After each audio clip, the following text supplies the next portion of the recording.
All right. After some technical issues we've been having, we got this. How are you doing, brother? I'm doing great, and thanks for your patience. Thanks for Oh, having me no. on the show, Pedro. Oh man, it honestly, dude, it is my pleasure, man, because before man, I don't know if you remember, there was one time you were working at Texas A&M Corpus, and Yeah, I'm still there. you still there? Oh, hell yeah. That's so cool. So one time I ran into you and I was like, Tony from Killamora. He's like, yeah, man. I was like, hey, man, my name is Pete. I'm a guitar player from Rez. And like we've been on a few gigs here and there together, but I never really got to meet. I don't know if you remember this or not. It might have been like 2000 and God, 16, 15. It sounds a little familiar. Yes, bro. It was at the food court. Yeah, the student center. That's right. That's where I spend all my days there. If I'm not at Panda Express and I'm over at Chick-fil-A, but wherever they need me, I'm all over that place. Oh shit, they have a Panda Express there. Is that new? Well, I came on run right when the Panda Express got to the university, so I've been there 10, going on 11 years. Oh wow. That's awesome. It must have been right as I was graduating out of there. Anyways, man. So I remember that time Probably. because like I knew who you were because honestly, dude, everybody in the scene knows who you are. So and brother, I really I don't want to Oh make you man. feel old. I really don't. But you've been doing this shit since before I was alive. So if there's anybody here with experience, is you, man. Man, I'm telling you, it's been such a great ride. I'm just a big fan of music, and I love to as much as I can, bro. I'm a junkie for it as a performer, as an artist, and getting people together. And Yeah. So podcasting when COVID hit, I started watching or started listening to the show, and that's the podcast that Jamie Josta from Hatebreed has, and really kept me in the know.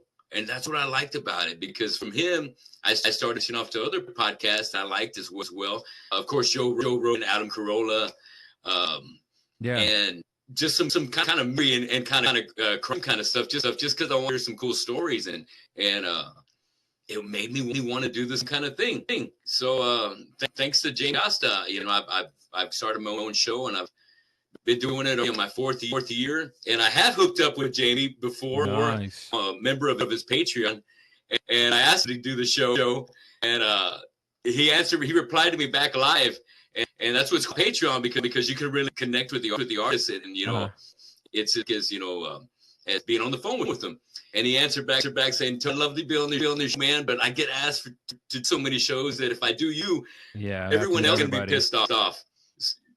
Yeah, so I mean, I hate to say no, but I love to do you, but I do everybody that hits me up. So I kind of I got to be very, very Yeah. picky with the ones that I do because it's got to be a lot of business, and I love what I'm doing. And I'm glad that you're a fan of the show. Hit up one of the guys from the band. They love to do the show, and I have, but it hasn't been successful. But it's a number game when you're doing some of these podcasts, trying to get some of the artists that you're interested in doing, and it's man. I've got connections just over for the past couple of weeks, man, with Rodney Dunsmore from Devastation. I'm gonna have him on the show, I think, first week of June, and then I got Jason McMaster, old school native that front man for Dangerous Toys and a ton of kick-ass bands at the San Antonio area, and does a great podcast himself called Talk Louder. And he's going to be coming on here pretty soon. And then I'm also talking to Chuck Lanahan, who is a guitar player, original guitar for the band Crumbsuckers in New York City. One of the originators of crossover hardcore, and he is now in a band called Carnivore A. And these guys just came back from Europe, and they're doing a lot of great stuff and keeping the Carnivore name alive. So I've got to admit, man, seeing a lot of your podcasts coming up with like Clarissa and Marcos, man, it get me fired up and got me more motivated to kind of reaching out and getting things going. But I just had so much I play with my 2 tribute bands, 2 covers, and 2 original bands. That, to tell you the truth, when I say AC/DC, when I started that AC/DC tribute band, it kind of sucked the life out of podcasting because there was just not that extra night to give to podcasting. No, I get you. I feel you, man. And because I'm doing like a lot of acoustic shows now, and a day that I'm doing a show is a day that I can't do this. But it sucks to be a person with a lot of hobbies and a lot of interests. Because you want to try to cram everything, but it's like, oh, wait a second, I got 2 kids and a wife too that I have to pay attention to. You know what I mean? Absolutely. Yeah, that's a big part of it, man. I was going in May. I've got gigs with the tributes and Fistful, and I had to block off May 23rd. We had the beginning, the middle, and the end. Even a couple of trips down. So busy month coming up, but you're absolutely right. You got to make time for the family. You got to balance it. Absolutely, for sure. I can't help but notice the posters right there behind you. He's like, what posters? I got whole room decorated.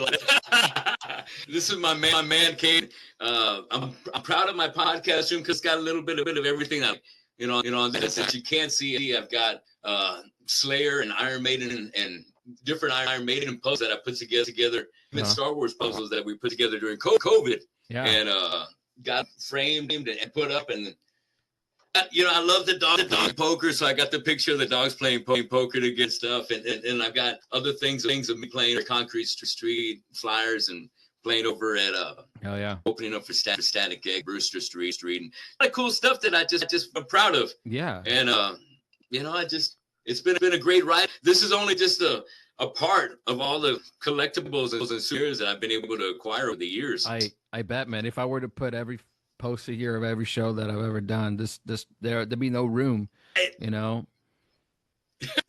Fuck yeah, I know what you mean. I went to a fellow podcaster's place, Rob from Rob's Metalworks a few weeks ago, and his house was like a music museum. And it was so cool. He's got a big 2-story house, and unlike myself, my wife isn't for the rock and roll stuff all over the walls and guitars hanging and albums and banners of, but it's all good at his place. And so he's got it decorated, man, like it's a fucking rock and roll museum. Super cool. And just couldn't get enough of all the great sights and souvenirs that Rob had, man. So, and really great time being on this show. But I love collectibles and souvenirs and kind of music history that kind of takes you back and just brings me back to those cool moments of my life, enjoying those jams. Yeah. So speaking of that, some moments of your life, what was that moment that you were like, oh man, this is what I got to do. Like I have to get on stage. I have to sing. Like when did that click for you? Yeah.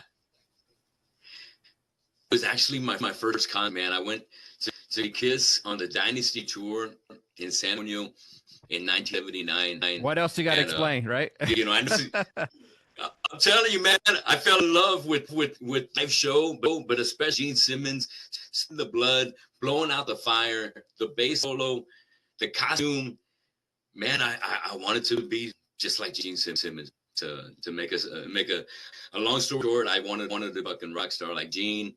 And so, sure enough, when I started jamming Integrity in the 90s, I had to start with makeup.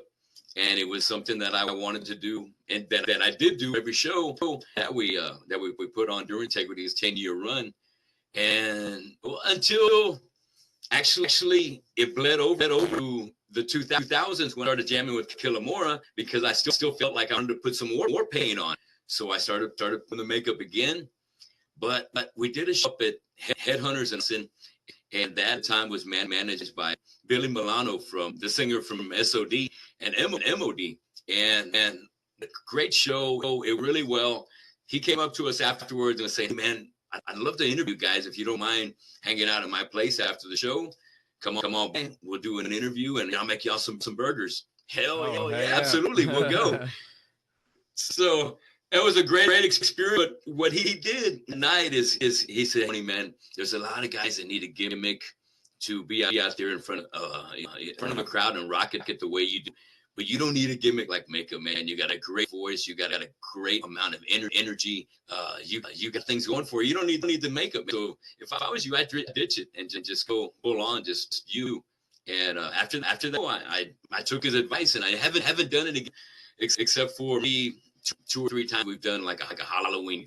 Yeah, so Integrity or Killamora reunion. I think it's a valid thing. You know what I mean? Like some people, they dress up as, you know, they put some sort of clothing on. Maybe it's like a jacket, or maybe it's a scarf, maybe it's something, but it helps you like hone in and take that persona, because sometimes an accessory is all you need to like the old you, it's lights out, and then this new persona that's about to get on stage, that is on, and you're that person for 30 to 60 minutes, or however long you're playing, you know. Yeah, absolutely, man. I think the thing that does it for me is my wristbands. I just get black wristbands and so I put those on, and when I don't have, like when I do my ABC tribute, because it's really not a part of the Bonsker or Brian Johnson look, I feel a little bare. And when I shows and I happen to forget, telling my wife, hey, on the way over here, you got to get the wristbands. They're in the top drawer. And you know, sometimes she doesn't go to the door, and it's like, all right, I'm gonna have to do without bands. Okay, so when I see a video of you playing, that's what happened. Your wife's like, I already left the house. I'm not going back for this. That's right. And the show must go on. But yeah, it's a wristband to kind of give me That's fun. Cool, man. I used to use a wristband too, and it was one that I caught at a Shinedown show. That the guitar player, he took his off and he just threw it to the crowd, and I caught it. Hell yeah! And and then a friend of mine saw me playing with it. He's like, hey, I want that. I was like, yeah, go get your own. He's like, no, I want the one that you have on right now. I was like, no, I got this at a gig. Anyway, long story short, the motherfucker took it. Oh, damn. And he did want it. And he used it. He used it. I'll give him that. All right. That's what happens. So. Yeah, that's what happens when you're friends with a lot of people in the scene. Yeah. And one way or another, you're gonna own something that somebody else already had. It was it a cable or a microphone that gets swapped or something. You're gonna end up getting somebody's whatever, you know. Absolutely. Yeah. So how big of an influence were? Because you talked about Kiss, right? But right behind you, I see like Slayer and like those thrash metal bands. Like how big of an influence? Because you're known for those kind of vocals too around here in the scene. So that kind of shaped you, you know, to be known here in this, not only in the scene, but with Killamora and Anialator, all the stuff that you do. So how much of an influence was that? And when did you like figure it out that, you know, not so much evolved, but how your taste from Kiss to Slayer, those are two different bands. So how did that, you know, how did you transition from one to the other or discover that love for that genre? I like that question. And you know, as a kid, my Aunt Becky was in high school going on to Ray, and she's the one who had Judas Priest's Unleashed in the East, who had Kiss Love Gun for me to discover in her vinyl collection while she's at school. And I'm being babysitted by my grandmother. I'm in there jamming out. But actually the first album that I got into that got me into feeling like at her place was Buddy Holly. Buddy Holly lives, and it was a grace from him. I still can remember so many of those lyrics, man, because I just would sing along to them, and it was that early rock that I got into the groove. Then heard some Priest, heard some Kiss, and I was like, this stuff just keeps getting better. The more I hear, then I hear some Styx, like the Grand Illusion Styx. ELO is in the mix too, and I just, you know, got hooked. And then going, you know, I needed to find an instrument. And I needed to find something I was be able to, you know, how was I going to make things come true?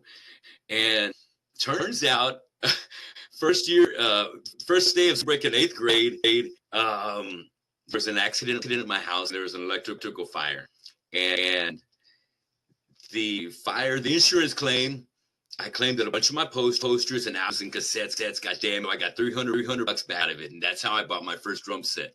Oh, and wow. It was a drum set that that my friend Chris Pierce, who's a good player and front man for a band called Wicked Age, his Brian sold me his drum set because his brother was going to graduate, and he's like, I'm not going to jam no more, but you can jam him with Chris from now on.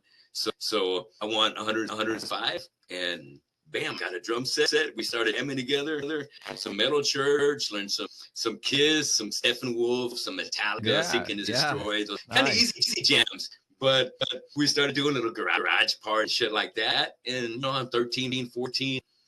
Next thing you know, I'm hanging out with another guy that, well, I'll tell you what, I turned 16 and I got my first job. So I'm hanging out with old guys. And those older guys got a hold of Metallica, Killamora. It's a friend of mine. He's still around. I see him just about every weekend at Walmart. Michael Hinojosa, big props to Mike. And big shout out to his brother, Marcus Hinojosa, who I spent a lot of time having music with. And Mike turned us on to Killamora, Destruction, Venom, Exodus, Testament, Anthrax, Megadeth, all the big four, and all the bands they started around, and we were just fucking hooked. We were hooked to all that stuff, the energy to it, and I kind of a tendency for the evilness that Slayer brought to the table, and so I throughout the years, Slayer has been one of my favorite bands, and Tool has definitely been one of those bands. They came out. And I got turned on to them off the first. No matter of fact, it was it. And part of me is still one of my favorite songs that they do off of the album. And that became another big part of my life, man, because I was so caught up in their musicianship and the way they did live. And so Slayer and Tool are my favorite bands, but Slayer is I gotta have them in the back room, as well as I gotta have my guys anyway. Life Cycle, Killamora, Lamb of God, big influences on me throughout the years, and definitely just gave me a good kind of should you say structure to kind of follow to put together some good stuff. Yeah. And so with some influence right there, and it's my own energy and angst and that pissed me off and get emotional out. Hey, it was a good fit to become a man. Even though I got started on the drums, one thing to another, were the singer in my band at that time was the band was called Fractured Minority. We were a new style hardcore band. We were doing like stuff from Sick of It All, Agnostic Front, Killing, and our drummer, I was a drummer. Ray Butter was bass player. Chris Ida, it was our player, and our singer was Arthur Layden, skinhead. I should was an SA skinhead, and he was a white power skinhead, but he wanted to leave that life, so he left the SAC and came down to Corpus. But everybody he got on with, we were all Hispanics. Everybody in the band was Hispanic, but he wanted to put that behind him. And we're like it's cool, but we liked the fire and energy that he brought to the band. And so he was the front man, but wrote all the lyrics. He ended up getting busted for stealing a car, and so we were out of singer. And I said, you know what? I'll give myself a headset. I went and got one. Robert Asuga from One and Only Sound Vibes. Yeah. And started playing drums and singing. And next thing you know, wow. Chris gets a gig, put these guys in Malignancy, which is a death metal band here. And he goes, we need a singer though. And I said, fuck this, man, I try out for you guys. And so I tried out with a song called Body Bag from the Cause of Death from Obituary. And I never sang like that. I was doing New York style hardcore, but they wanted somebody that could grow. And I'm like, oh, so started learning some of that and singing along to it. I got the gig and did that for almost about years until our drummer, Tito Galindo, who was still in school, started his grades started dropping. And so his parents made me to band. And at that time, there's not too many guys could play that kind of speed, Slayer kind of stuff, back in 1990. And the band fizzled out. Next thing you know, I run into Eddie Dominguez, who was the band Integrity. Ran into him at the Furs family buffet off Airs. He came up me up. He goes, "Hey man, I know you're a great singer, man. Come out for the band. We love to have you as a singer. Come listen to us." And so I went in and checked him and Fidel out. It was just a little piece. And ever since then, I kind of jumped into it and stayed busy with those guys for 10 years, all through the 80s. Nice. And we did gigs with everybody that came to town. Man, we were very blessed. Gigs with Acid Bath, gigs with the Propane, with Cannibals a couple of times. Nice. Everybody and anybody that would come to, we were really blessed to be a part of it and be part of the scene back then. And back then, the great part about it is that you represent integrity with like Daddy and all kinds of different bands. So there was a lot of camaraderie from the high school band, whether you went to Care or King High School with like the Crayons, or you went to Ray with the guys from Integrity or Anialator. Yeah. You just extend just because we just want to get a show together. If you did punk, that's cool. If you did thrash, if you did continue, old school heavy metal, it's all good. Let's bring it together and rent the Casey Hall, get the pavilion, and put a show together. And that was all good until things, naturally had a violent kind of scene in the days in the 80s, and shows would coming together. It wasn't really that people were mad. I just think they'd get the juicy stuff and go to the show. The music would get fired up, and you get into the pit, and sometimes it just gets a little real, too real.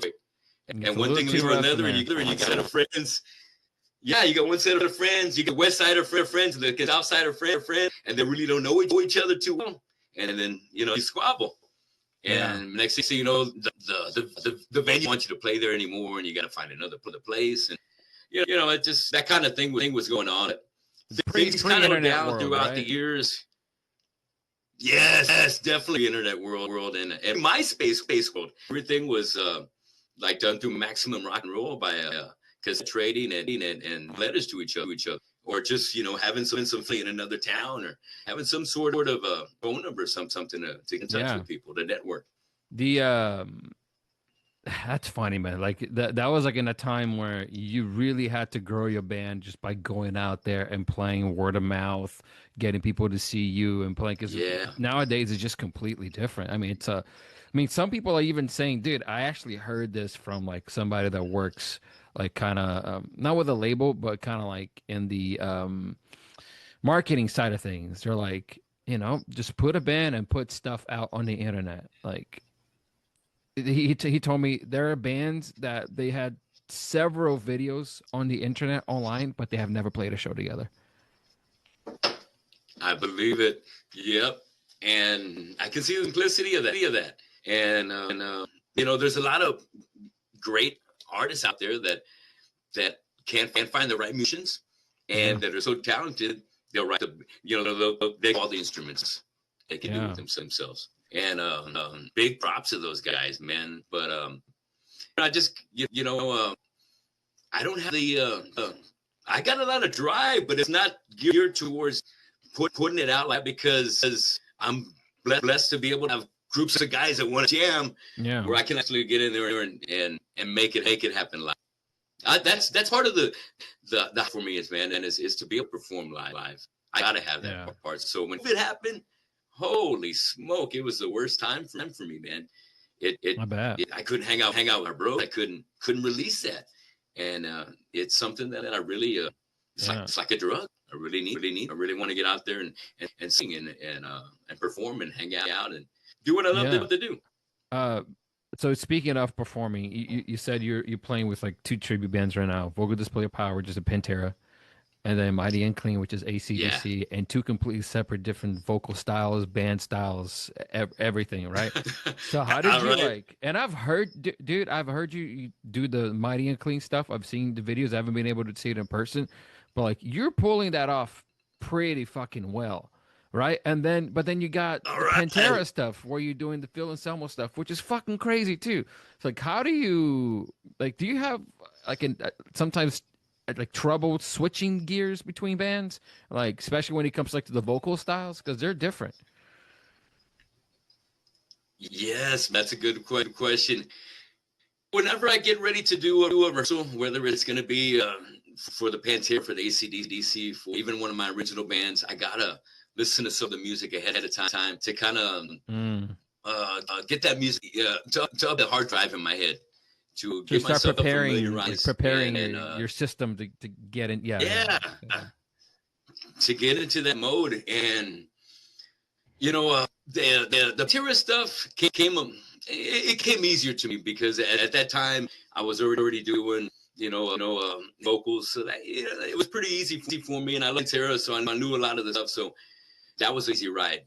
But the AC/DC was, I had to rip some vocal cords to make that happen, and it was a long. It took me at least 6 months to feel like I fucking this fella. So you just now. Like sit there, and, like in your shower, and just go try to find the fucking placement. Your wife's like, "What the fuck are you doing?"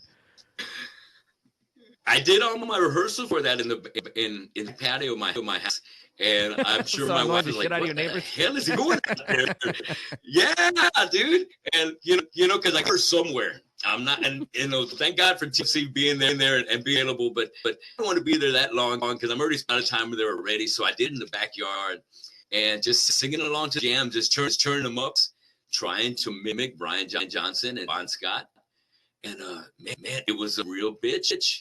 And it was one of those things where, if you want it, you'll do it. And as a singer, I really like to challenge myself to be able to do vocals that I never really thought I'd be able to pull off. Whether it be Bruce Dickinson, whether it be Ronnie James Dio, whether it be Robert Plant. Those are the guys that I've been chipping at right now. Because I want to be able to do like some Heaven and Hell from Dio. I want to do Wait CCD from Iron Maiden. When it comes to Zeppelin, I'm already doing a pretty good version of rock and roll. Yeah, and Fistful of Metal, our other cover band that we call Faster Disco, which does like more like a mix of 70s, 80s, 90s hard rock and grunge, gives me that venue to do Tool, STP, Van Halen, Ozzy, Motley Crue, and Led Zeppelin, and Jimi Hendrix like that. So it really gives me a chance to challenge myself, and I'm glad, man. I really want to the screamer kind of I don't know. I fell into this category. You know what? He's been doing Integrity and Killamora for so that you screamer, and it's and I want to be known more than that. And that's what I've really tried to focus in the latter part of my career is getting not doing any death metal whatever. It's just gonna be vocals. Very kind of Pantera-ish style, which is kind of like what War Cold is right now, and another as well. You can understand all the lyrics, everything's just done with the head edge. And I want lyrics to be understood first time around. I guess that's it's just where my like is at, and where I heard, and I just want to be able to maximize and let's get the best out of honestly, what I'm putting out there. I feel like I'm on the opposite spectrum of you. Like I want to do the heavier vocals, but it's something that I'm having an issue with because that kind of stuff, like for example, like the Pantera and the AC/DC stuff, it's like the more you try to overdo it, the worse it's going to sound. So like it's like one of those things where you have to. A lot of people think that you're singing the stuff, but you have to like push or this and that, but it's more like you have to relax, and you have to relax your neck muscles, you have to relax your vocal cords, and it's more about placement than pure power. So like so I'm having the hard time. I feel like I'm getting there. I'm able to add a little bit of grit and then a little bit of distortion to my voice, but I haven't been able to like fully do like the Pantera scream. So like how did you, because you said like it came a little bit easier for you. So for some people it's easier to do falsetto and just be fucking Mariah Carey, and then so for some people it's easier to do like the Phil Anselmo thing. So but how did you like figure that out, and how long did that take you?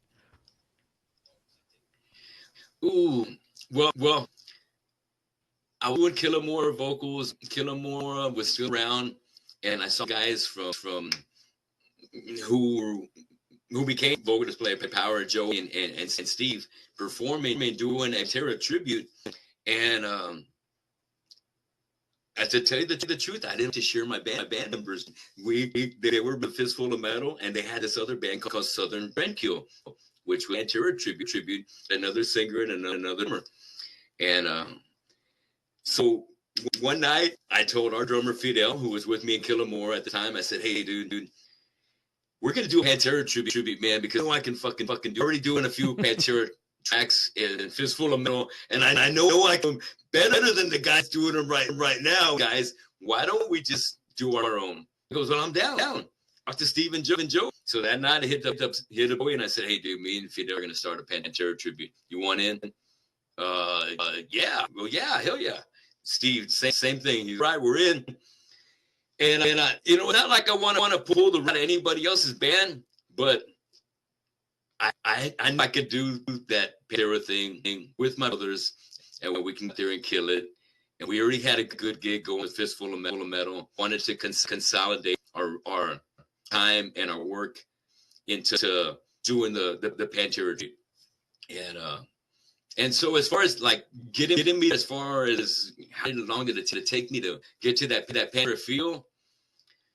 Probably about a couple of months of repetitive singing and trying to hit those notes like Phil, and a lot of studying, even studying the live versions, man. Because the live versions, you'll notice as a vocalist, you can get away with different things because they don't sound like the recordings when they do it live. Whether it's in one way, ACC it's painting or a certain Pantera. picture, and people try to imitate that, but what they don't get it is that is a produced.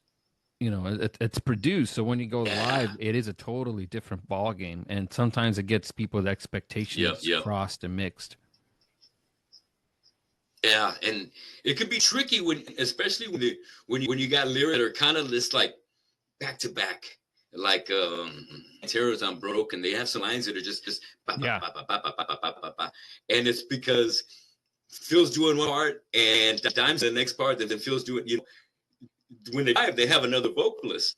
But when I put live, I'm doing all the lines myself. So having the syllables fall in the right place and having a good breath of air to be able to knock it out is something that takes patience and a lot of control.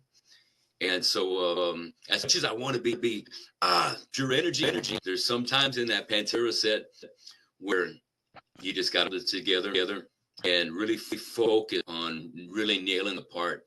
Other parts would be a little easier to have some fun while you're doing it.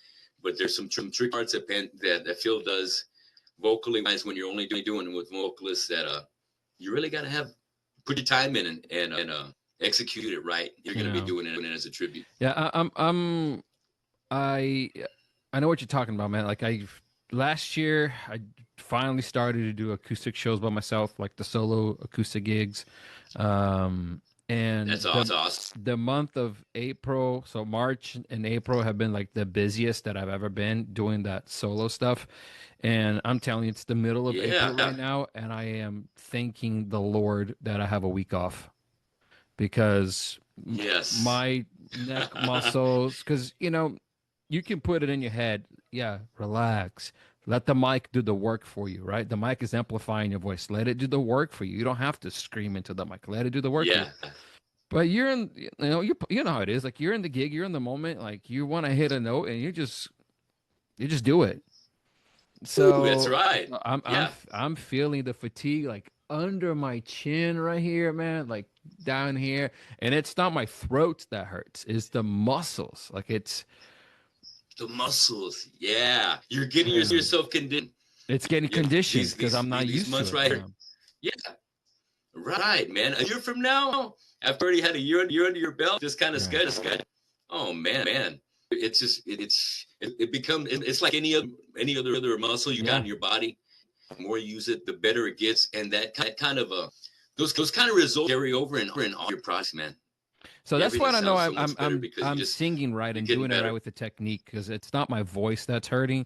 Like I've sang 3 shows in a row. The next day I woke up and I could talk to everybody, but the muscles were sore. So it's a little bit of an adjustment, but it's a fun one because I can see the progress, and it's cool to see you like acknowledging and like already know what I'm going to say because you already been through it.